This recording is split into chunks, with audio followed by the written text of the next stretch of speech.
ಈ ವಿಡಿಯೋದಲ್ಲಿ ನಾವು ಕೆಲ್ವಿನ್, ಸೆಲ್ಸಿಯಸ್ ಹಾಗೂ ಫ್ಯಾರನೀಟ್ ಸ್ಕೇಲ್ಗಳ ನಡುವೆ ಇರುವ ಸಂಬಂಧದ ಬಗ್ಗೆ ತಿಳ್ಕೊತಾ ಹೋಗ್ತೀವಿ. ಎಲ್ಲಾ ವ್ಯವಸ್ಥೆಗಳಲ್ಲಿ ತಾಪಮಾನ ಅನ್ನೋದು ಮುಖ್ಯವಾದ ಪಾತ್ರವನ್ನು ವಹಿಸುತ್ತದೆ. ಸಾಮಾನ್ಯವಾಗಿ ತಾಪಮಾನವು ಒಂದು ವಸ್ತು ಎಷ್ಟು ಬಿಸಿಯಾಗಿದೆ ಅಥವಾ ಎಷ್ಟು ತಂಪಾಗಿದೆ ಅಂತ ಚೆಕ್ ಮಾಡಕ್ಕೆ ನಾವು ತಾಪಮಾಪಕವನ್ನು ಬಳಸ್ತಿದ್ವಿ ಅಲ್ವಾ? ಹಾಗಾದ್ರೆ ತಾಪಮಾಪಕದ ಬಗ್ಗೆ ಒಂದು ಐಡಿಯಾ ಇದೆ ಅಂತ ಆಯ್ತು. ನಿಜ ಹೇಳೋದಾದ್ರೆ ತಾಪಮಾಪಕವನ್ನ ಒಂದು ವ್ಯವಸ್ಥೆಯಲ್ಲಿ ಕಣಗಳ ಚಲನಾ ಶಕ್ತಿಯನ್ನ ಕಂಡುಹಿಡಿಯೋದಕ್ಕೆ ನಾವು ಅದನ್ನ ಬಳಸ್ತಿರ್ತೀವಿ. ಈಗ ನನ್ನ ಹತ್ರ ಒಂದು ಸಿಸ್ಟಮ್ ಇದೆ ಅಂತ ಅನ್ಕೊಳ್ಳಿ. ಈ ಸಿಸ್ಟಮ್ ಅಲ್ಲಿ ನಾನು ಕಣಗಳನ್ನ ಈ ರೀತಿ ಸಣ್ಣ ಸಣ್ಣದಾಗಿ ಬರ್ದಿರ್ತೀನಿ. ಇದನ್ನ ನಾವು ಸೂಕ್ಷ್ಮ ರೀತಿ ನೋಡೋದಾದ್ರೆ ಈ ಕಣಗಳು ವಕ್ರವಾಗಾದ್ರೂ ಚಲಿಸಬಹುದು, ನೇರವಾಗಾದ್ರೂ ಚಲಿಸಬಹುದು, ಕ್ರಾಸ್ ಆಗಾದ್ರೂ ಚಲಿಸಬಹುದು ಅಥವಾ ಎಲ್ಲದರ ಸಂಯೋಜನೆಯಾಗೂ ಚಲಿಸಬಹುದು. ಈಗ ಒಂದ್ ಕಣ ಚಲಿಸ್ತಿದೆ ಅಂತ ಆದ್ರೆ ಇದರಲ್ಲಿ ಚಲನಾ ಶಕ್ತಿ ಇದೆ ಅಂತ ತಾನೇ? ಹೌದು. ಇದೇ ಕಣಗಳು ವೇಗವಾಗಿ ಚಲಿಸ್ತಿದೆ ಅಂದ್ರೆ ಚಲನಾ ಶಕ್ತಿ ಹೆಚ್ಚಾಗಿರುತ್ತೆ. ಶಕ್ತಿ ಹೆಚ್ಚಾಗ್ತಿದೆ ಅಂತ ಆದ್ರೆ ವ್ಯವಸ್ಥೆಯಲ್ಲಿರುವ ಶಕ್ತಿ ಸಹ ಹೆಚ್ಚಾಗುತ್ತೆ. ಕೊನೆಯಲ್ಲಿ ವ್ಯವಸ್ಥೆಯ ತಾಪಮಾನ ಅನ್ನೋದು ಸಹ ಜಾಸ್ತಿ ಆಗಿರುತ್ತೆ.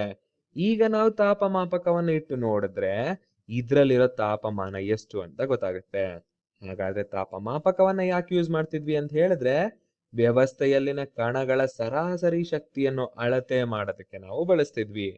ಇಂಥ ಮಾಪಕಗಳಲ್ಲಿ 3 ಮಾಪಕದ ಬಗ್ಗೆ ನಾವು ತಿಳ್ಕೊತಾ ಹೋಗೋಣ. ಕೆಲ್ವಿನ್, ಸೆಲ್ಸಿಯಸ್ ಹಾಗೂ ಫ್ಯಾರನೀಟ್. ಮತ್ತೆ ಇದ್ರ ನಡುವೆ ಇರುವ ಸಂಬಂಧವನ್ನು ಸಹ ನಾವು ತಿಳ್ಕೊತಾ ಹೋಗೋಣ. ಯಾವುದೇ ಮಾಪಕ ಇದ್ರೆ ಅದಕ್ಕೆ ಘನೀಕರಿಸುವ ಬಿಂದು ಅನ್ನೋದು ಇದ್ದೇ ಇರುತ್ತೆ. ಈಗ ಸೆಲ್ಸಿಯಸ್ ಅಲ್ಲಿ ಘನೀಕರಿಸುವ ಬಿಂದು ಏನಾಗಿರುತ್ತೆ? ಕರೆಕ್ಟ್, 0 ಡಿಗ್ರಿ ಆಗಿರುತ್ತೆ. ಅದೇ ತರ ಕುದಿಯುವ ಬಿಂದು ಎಷ್ಟಿರುತ್ತಪ್ಪ ಅಂದ್ರೆ 100 ಡಿಗ್ರಿ ಸೆಲ್ಸಿಯಸ್. ಈಗ ಯಾವ್ದು ಘನೀಕರಿಸ್ತಿದೆ, ಯಾವ್ದು ಕುದೀತಿದೆ ಅಂತ ಹೇಳಿದ್ರೆ ಯೂಶಲ್ ಆಗಿ ನಾವು ನೀರನ್ನ ಕುದಿಸ್ತೀವಿ ಅಥವಾ ಘನೀಕರಿಸ್ತೀವಿ. ನೀರಿನ ಕೆಮಿಕಲ್ ಫಾರ್ಮುಲಾ ಬಂದು H2O ಅಂತ ಆಯ್ತು. ಈಗ ಸೆಲ್ಸಿಯಸ್ ಬಗ್ಗೆ ಏನೋ ಗೊತ್ತಾಯ್ತು. ಮತ್ತೆ ಕೆಲ್ವಿನ್ ನೋಡೋಣ. ಕೆಲ್ವಿನ್ ನಲ್ಲಿ ಘನೀಕರಿಸುವ ಬಿಂದು ಏನಪ್ಪಾ? 273.15 ಕೆಲ್ವಿನ್. ಕುದಿಯುವ ಬಿಂದು ಏನು? 373.15 ಕೆಲ್ವಿನ್. ಈಗ ಈ ಎರಡೂ ಸ್ಕೇಲ್ಗಳ ನಡುವೆ ಇರುವ ಸಂಬಂಧವನ್ನು ನಾವು ತಿಳ್ಕೊಳ್ಳೋಣ. ಈ ಎರಡೂ ಸ್ಕೇಲ್ಗಳನ್ನ ನಾವು ಸೂಕ್ಷ್ಮವಾಗಿ ಗಮನಿಸಿದ್ರೆ ಇದರಲ್ಲಿರುವ ಕುದಿಯುವ ಬಿಂದು ಮತ್ತೆ ಘನೀಕರಿಸುವ ಬಿಂದು ನಡುವೆ ಇರುವ ವ್ಯತ್ಯಾಸ ಎಷ್ಟು ನೋಡಿ? ಎರಡರಲ್ಲೂ ಸೇಮ್ ಇದೆ. ಎಷ್ಟಿದೆ ಅಂತ ಹೇಳಿದ್ರೆ 100 ಘಟಕಗಳು ಅಂತ ಇದೆ. ಹಾಗಾದ್ರೆ ಈ ಬೇಸ್ ಮೇಲೆ ನಾವೇನ್ ಮಾಡೋಣ? ಈ ಎರಡು ಸ್ಕೇಲ್ಗಳ ನಡುವೆ ಇರುವ ಸಂಬಂಧವನ್ನ ತಿಳ್ಕೊಳ್ಳೋಣ. ಅದನ್ನ ತಿಳ್ಕೊಳಕ್ಕೆ ನಮ್ಮ ಹತ್ರ ಒಂದು ಸೂತ್ರ ಇದೆ. ಏನಂತ ಹೇಳಿದ್ರೆ K minus F P. K ಅಂದ್ರೆ ಕೆಲ್ವಿನ್, ಇಲ್ಲಿ ಸಿ ಅಂದ್ರೆ ಸೆಲ್ಸಿಯಸ್, ಎಫ್ ಪಿ ಅಂದ್ರೆ ಘನೀಕರಿಸುವ ಬಿಂದು, ಬಿ ಪಿ ಅಂತ ಹೇಳಿದ್ರೆ ಕುದಿಯುವ ಬಿಂದು. ಮತ್ತೊಂದ್ ರೀತಿಲಿ ಹೇಳೋದಾದ್ರೆ ಈ ಎಫ್ ಪಿ ನ ನಾವು ಫ್ರೀಸಿಂಗ್ ಪಾಯಿಂಟ್ ಅಂತ ಹೇಳಿ ಕರಿತೀವಿ. ಈ ಬಿ ಪಿ ನ ನಾವು ಬಾಯ್ಲಿಂಗ್ ಪಾಯಿಂಟ್ ಅಂತ ಹೇಳಿ ಕರಿತೀವಿ. ಈ ಎಡಗಡೆ ಇರುವ ಫಾರ್ಮುಲಾಗೆ ನಾವು ಕೆಲ್ವಿನ್ ನ ಫ್ರೀಸಿಂಗ್ ಪಾಯಿಂಟ್, ಕೆಲ್ವಿನ್ ನ ಬಾಯ್ಲಿಂಗ್ ಪಾಯಿಂಟ್ ನ ಹಾಕ್ಬೇಕು. ಈ ಬಲಗಡೆ ಏನಿದೆಯೋ ಇಲ್ಲಿ ಸೆಲ್ಸಿಯಸ್ ನ ಫ್ರೀಸಿಂಗ್ ಪಾಯಿಂಟ್, ಸೆಲ್ಸಿಯಸ್ ನ ಬಾಯ್ಲಿಂಗ್ ಪಾಯಿಂಟ್ ನ ಸಬ್ಸ್ಟಿಟ್ಯೂಟ್ ಮಾಡಬೇಕು. ಇಲ್ಲೇನಾಗುತ್ತೆ? ಕೆ ಮೈನಸ್ 273.15 ಭಾಗಿಸು 373.15 ಮೈನಸ್ 273.15. ಅದೇ ತರ ಬಲಗಡೆ C minus 0 divided by 100 minus 0 ಅಂತ ಆಯ್ತು. ಈಗ ಇದನ್ನ ಸಾಲ್ವ್ ಮಾಡಿದ್ರೆ ಈ ರೀತಿ ಬರುತ್ತೆ. ಇದರ ಛೇದದಲ್ಲಿ ನೋಡಿದಾಗ ಎರಡೂ ಕಡೆ ಸಂಖ್ಯೆ 100 ಅನ್ನೋದಿದೆ. ಹಾಗಾಗಿ 100ನ್ನ ನಾವು ಕ್ಯಾನ್ಸಲ್ ಮಾಡ್ಬೋದು. ನಂತರ ಉಳಿಯೋದೇನು? ಕೆ ಮೈನಸ್ 273.15 ಅನ್ನೋದು ಸಿ ಗೆ ಈಕ್ವಲ್ ಆಗ್ತಿದೆ. ಇಲ್ಲಿ ಸಿ ಅನ್ನೋದು ಸೆಲ್ಸಿಯಸ್, ಕೆ ಅನ್ನೋದು ಕೆಲ್ವಿನ್. ಹಾಗಾಗಿ ಕೆ ಅನ್ನೋದನ್ನ ಹೆಂಗ್ ಕಂಡಿಡಿತೀವಿ? C plus 273.15. ಇದು ಯಾವ್ದರ ಸೂತ್ರ? ಪ್ರಶ್ನೆ ಅನ್ನೋದು ಸೆಲ್ಸಿಯಸ್ ನಲ್ಲಿ ಇದೆ ಅಂತ ಆದ್ರೆ ನಾವು ಕೆಲ್ವಿನ್ ನಲ್ಲಿ ಇರೋದರ ಸೂತ್ರ.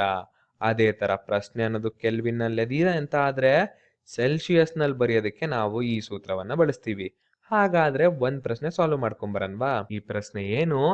ಕೆ ಅನ್ನೋದು ಈಕ್ವಲ್ ಟು 300 ಕೆಲ್ವಿನ್ ಅಂತ ಕೊಟ್ಟಿದ್ದಾರೆ. ಇದನ್ನ ನಾವು ಸೆಲ್ಸಿಯಸ್ಗೆ ಪರಿವರ್ತನೆ ಮಾಡಬೇಕು. ಯಾವ ಸೂತ್ರ ಬಳಸ್ತೀವಿ?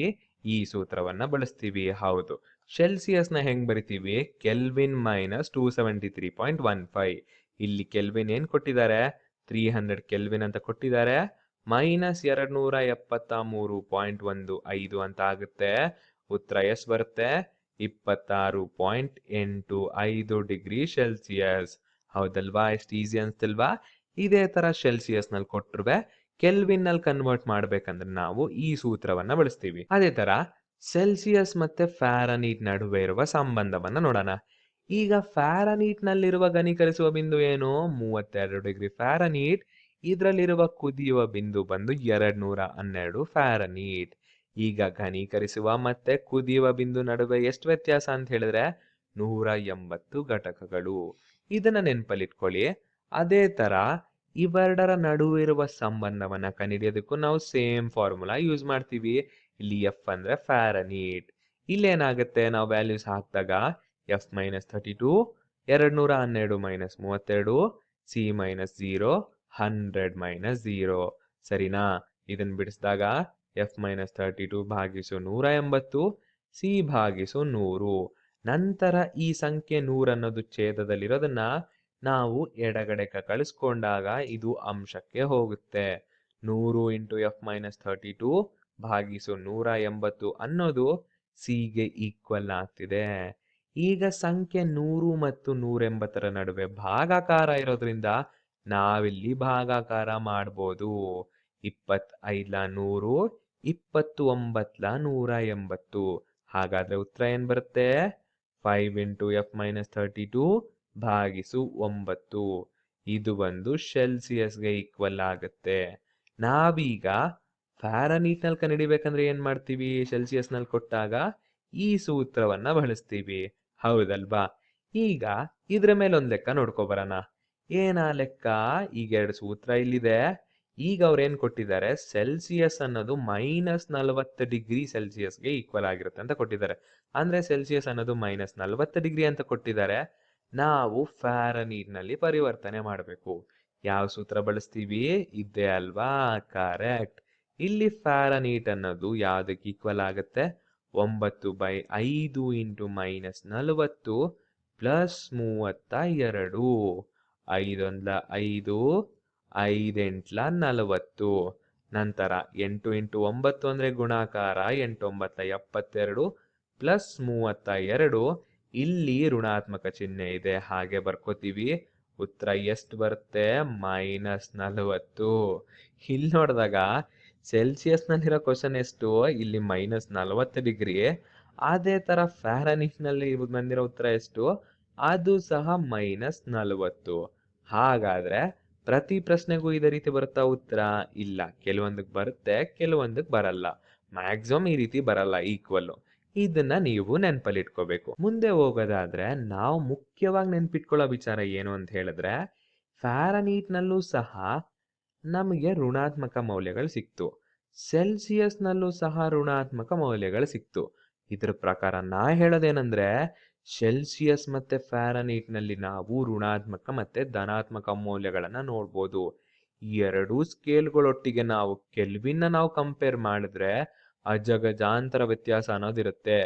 ಕೆಲ್ವಿನ್ ನಲ್ಲಿ ಋಣಾತ್ಮಕ ಮೌಲ್ಯಗಳು ಸಿಗಲ್ಲ, ಇರೋದೆಲ್ಲ ಧನಾತ್ಮಕ ಮೌಲ್ಯಗಳು. ಈ ಕೆಲ್ವಿನ್ ಸ್ಕೇಲ್ ಅಲ್ಲಿರೋ ಕನಿಷ್ಠ ಮೌಲ್ಯ ಎಷ್ಟು ಅಂತ ಹೇಳಿದ್ರೆ 0 ಕೆಲ್ವಿನ್. 0 ಕೆಲ್ವಿನ್ ಅಂದ್ರೆ ಏನು? ಆಬ್ಸಲ್ಯೂಟ್ಲಿ 0 ಅಂತ ಅರ್ಥ. ಅಂದ್ರೆ ಒಂದು ವ್ಯವಸ್ಥೆನಲ್ಲಿರೋ ಕಣಗಳು ಮೂವ್ ಆಗಲ್ಲ. ಯಾಕೆ ಮೂವ್ ಆಗಲ್ಲ ಅಂತ ಹೇಳಿದ್ರೆ ಇದರಲ್ಲಿ ಚಲನೆ ಅನ್ನೋದು ಇರಲ್ಲ. ಚಲನೆ ಅನ್ನೋದು ಯಾಕಿರಲ್ಲ? ಈ ವ್ಯವಸ್ಥೆ ತುಂಬಾ ಕೋಲ್ಡ್ ಆಗಿರುತ್ತೆ, ಹಾಗಾಗಿ ಇಲ್ಲಿ ಚಲನೆ ಅನ್ನೋದು ಇರಲ್ಲ. ಚಲನೆ ಇಲ್ಲ ಅಂದ್ರೆ ಇಲ್ಲಿ ತಾಪಮಾನ ಅನ್ನೋದು ತುಂಬಾ ಕಮ್ಮಿ ಇರುತ್ತೆ. ಎಷ್ಟು ಕಮ್ಮಿ ಅಂದ್ರೆ ಆ ತಾಪಮಾನ ಬಂದು 0 ಕೆಲ್ವಿನ್ಗೆ ಈಕ್ವಲ್ ಆಗುತ್ತೆ. ಈಗ ನಾವೇನೇನ್ ಕಲ್ತ್ವಿ ಅನ್ನೋದಾದ್ರೆ, ಕೆಲ್ವಿನ್ ಇಂದ ಸೆಲ್ಸಿಯಸ್ಗೆ ಮತ್ತೆ ಸೆಲ್ಸಿಯಸ್ ಇಂದ ಫ್ಯಾರನೀಟ್ಗೆ ಆಗುವ ಪರಿವರ್ತನೆನ ನಾವು ಕಲ್ತ್ವಿ. ನಾನು ನಿಮಗೊಂದು ಪ್ರಶ್ನೆ ಕೊಡ್ತೀನಿ. ಏನ್ ಆ ಪ್ರಶ್ನೆ ಅಂತ ಹೇಳಿದ್ರೆ, ಇಲ್ಲಿ 300 ಕೆಲ್ವಿನ್ ಅಂತ ಕೊಟ್ಟಿದ್ದೀನಿ. ಈ 300 ಕೆಲ್ವಿನ್ ನ ನೀವು ಫ್ಯಾರನೀಟ್ಗೆ ಪರಿವರ್ತನೆ ಮಾಡಿ ಉತ್ತರನ ಕಾಮೆಂಟ್ ಮಾಡಿ.